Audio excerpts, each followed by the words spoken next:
So today's video, we're going to be talking about a topic that I've been getting plenty of questions on, and that's how do I build a new construction home on my own land from the ground up?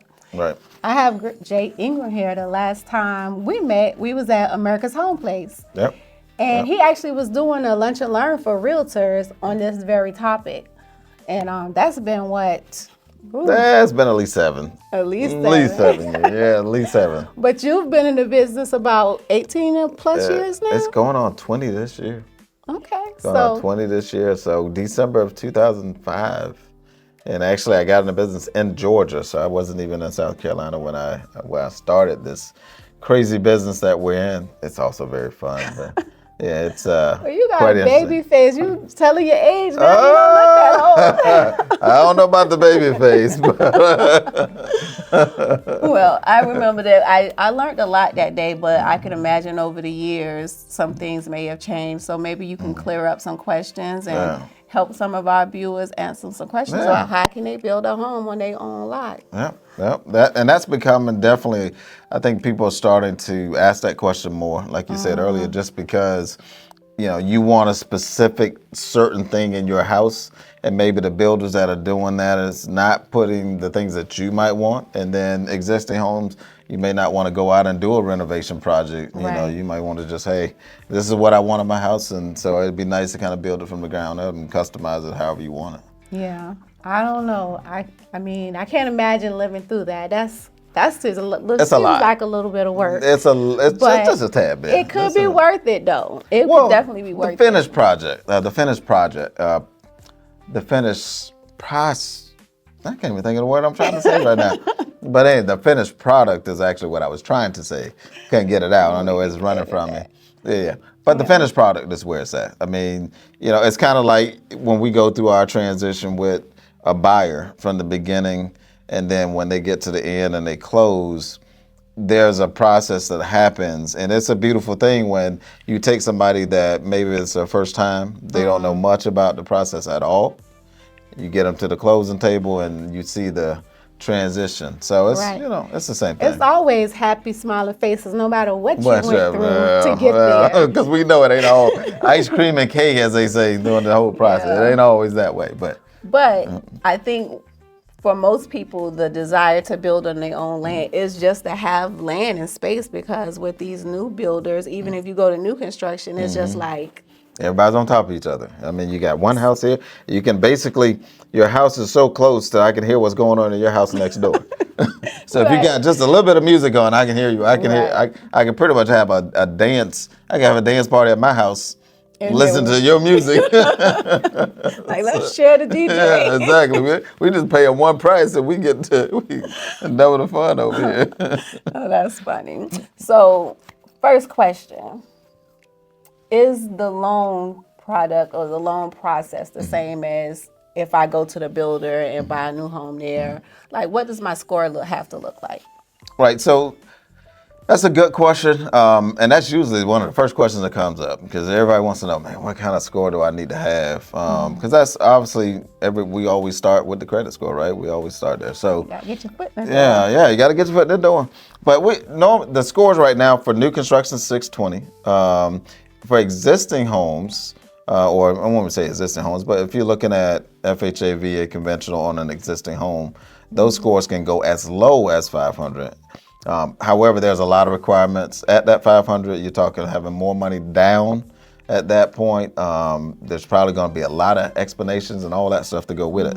But that is, you can go down to 500. What I see most of the time is probably going to be 620 and up. So when you're looking at scores, construction, 620. However, there's going to probably be a lot more restrictions on you at 620 than it is at a 680 or 700. So that's just something to keep in mind. So either way it goes, the higher the score, the better the process or the better the terms. Right. The interest rates are going to be better with higher scores.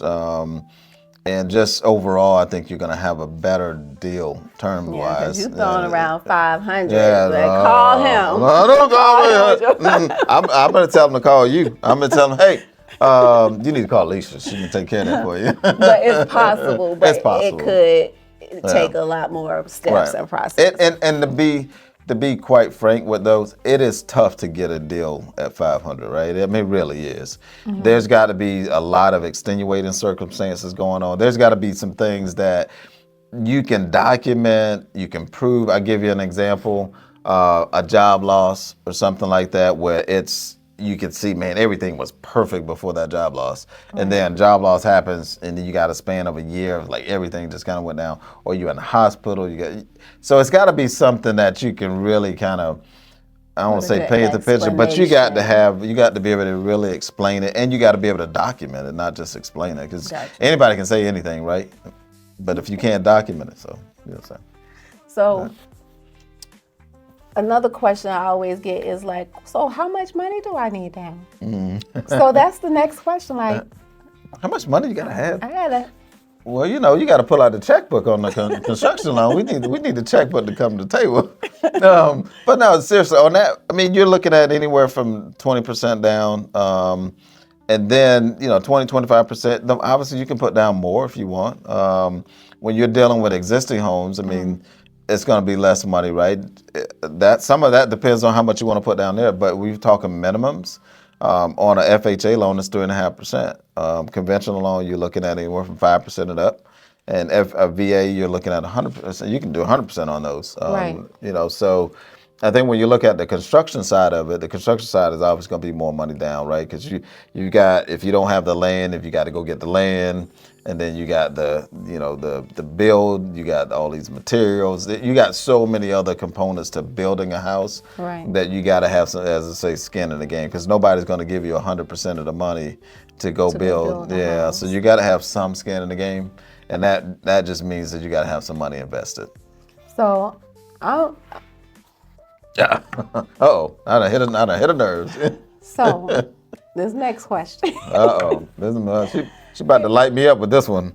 Now, if I'm a first-time buyer, can I do down payment assistance with construction? I'm gonna have to pass that one on to the next person because I don't know the answer to that one. That is fine. But I'll be honest with you, I've not encountered that, and I don't truly.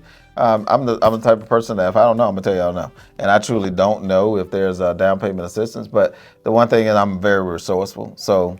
If it is out there, we'll find out. Yeah, we'll find out. We'll find out. We will find out. So, okay. But I've not had or encountered that. But I do know that the chances of it being is probably slim. And I figured so. I just figured I'd just ask. Yeah, put it out there. Yeah, because you never know. Somebody's probably thinking about that. Yeah, somebody's thinking about that question. So just put it out there. So how about if I have my own land? My grandmother left me some land, and I want to use that land. Can I use that land as the down payment? Yeah, so that's another good question because you have a lot of people, especially heirs property, and their grandparents or their parents left them some land or left some houses and stuff like that. And so the cool thing about that is with the land, especially if it's paid off, it can be rolled into the actual structure, so to speak, of the construction loan. And so it gives you equity, and I won't say equity because equity is a little bit different, but it basically gives you somewhat the capital that you need. You may not have the full 20% for the down payment, but if you've got the land, now that land, and say that land's worth 100, you're buying 500, well, that's 20%. Right, so that can roll into the cost for your transaction versus you having to try to come up with all of it out of pocket or out of savings or using 401k or something like that. Okay, so that can soften the blow of how much I need to come to the table with. Definitely makes life a little bit easier, just a little bit. Gotcha. Okay. Okay. So how about the builder part? So we got a builder. How about my uncle? He's a contractor. He built their family home. Uncle Joe? Yeah, Uncle Joe. Can you get my uncle to build my house? So let's see. Uncle Joe don't want to be coming over here trying to build no house, okay? Let me stop. But no, Uncle Joe, so this is the other part of construction that's different than existing. And existing, you don't have to worry about contractors. You don't have to worry about licensing and all of this other stuff. When you're doing a construction loan, the builder has to be licensed, right? They've got to go through a whole checklist of things that the lender that's giving them money wants to see, because you're going to have draws that you have to give them at different stages of the process and the progress of that build. So there are going to have to be some things that will hold them accountable, right? So if they don't do a good job, they got to be held accountable. So licensing, insurance. So there's some things that they've got to do before they can just come in and say, I'm gonna build this. I'm gonna build a $1 million house, but I don't know the first thing about building, but I'm gonna build you one. So yeah, that's fair. Yeah, and honestly, as a client, I would want that. If I were on the other end of that transaction, I wouldn't want somebody to just come in and build a house and they have no idea what they're doing. I would prefer somebody that's probably got some experience, somebody that's done this before, and they're licensed, so I know that, hey, if you don't do it right, I'm going to be taken care of because you got insurance and all the other stuff. We're going to court. We're going somewhere. We'll have to take my Uncle Joe to court. Yeah, you don't want to take Uncle Joe. Leave Uncle Joe alone. Uncle Joe don't want to go to court. He just wants his money. That's all. Why y'all family feuding about? No. Don't get Uncle Joe to y'all. Just leave the family out of it. So you mentioned draws. What does that mean? That sounds like, would I have payments after they took the first draw, or is it like a one-time close where I just start payments after the construction? Right, so that can be very, very complicated to explain. So I won't go into that a whole lot, but just know that the draws are done based on the certain stages of work that's been done. So they may say, hey, the project's gonna take $500,000. Well, you may have 3 or 4 draws through that process, so you might only get like $100,000 to do this or $200,000 to do that, so that they can keep the project moving forward. But a lot of times you will have to have some money up front to get the project going, because they may not give you $200,000 to go do it. Get materials, get permits, and all the other stuff that you got to get. And obviously that's going to be on the builder, because that's why you hire a builder to do this instead of doing it yourself.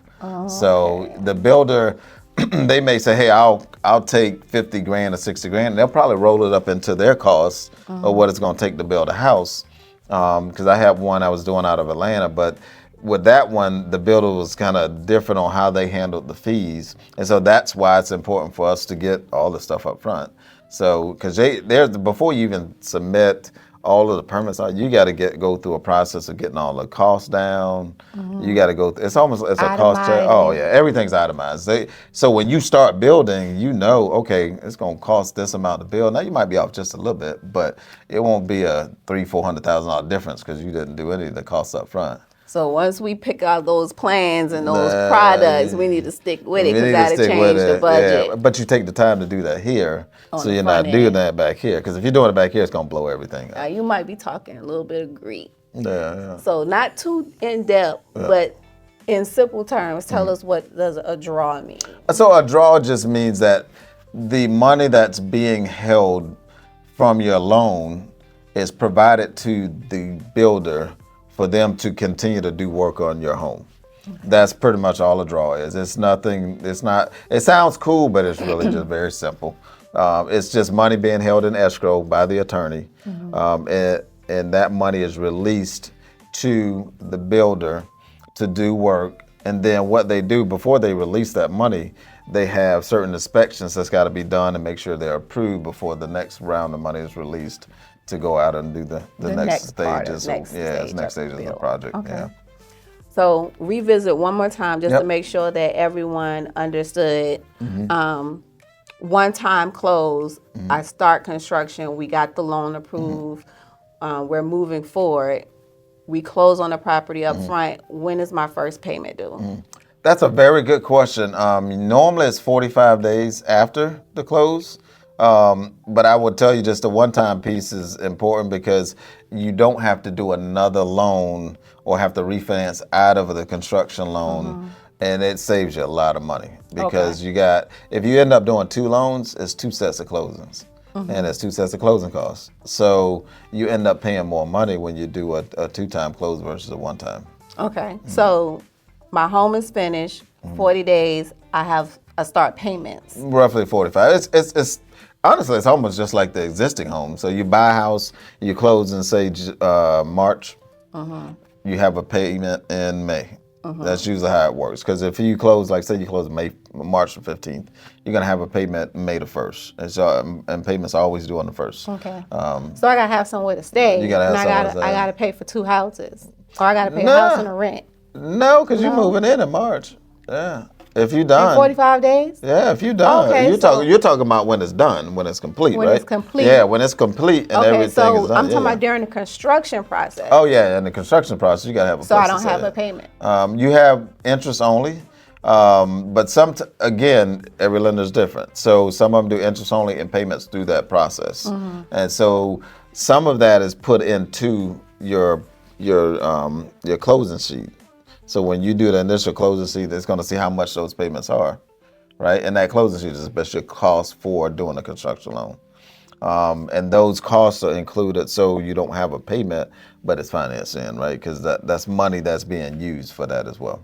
Okay.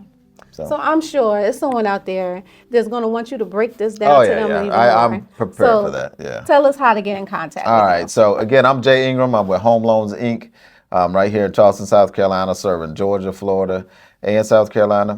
Best way to get in touch with me is cell phone. It's 843-714-5195. And email address is jay@homeloansinc.com. And I look forward to hearing from you. Absolutely. Yeah. I'm going to make sure you have his contact at the end of the video. Also, you know how to hit me up. I'll have my link in the comments. Book a consultation. We'll make sure to help you get started with that process if that's something looking to do. If you have a home-based service business and you would like to schedule an interview and be highlighted in our monthly newsletter, please reach out so that we can get you on schedule. Thanks for watching, you guys. I hope this video was helpful. Hit like, hit share. Let's get it. Thank you.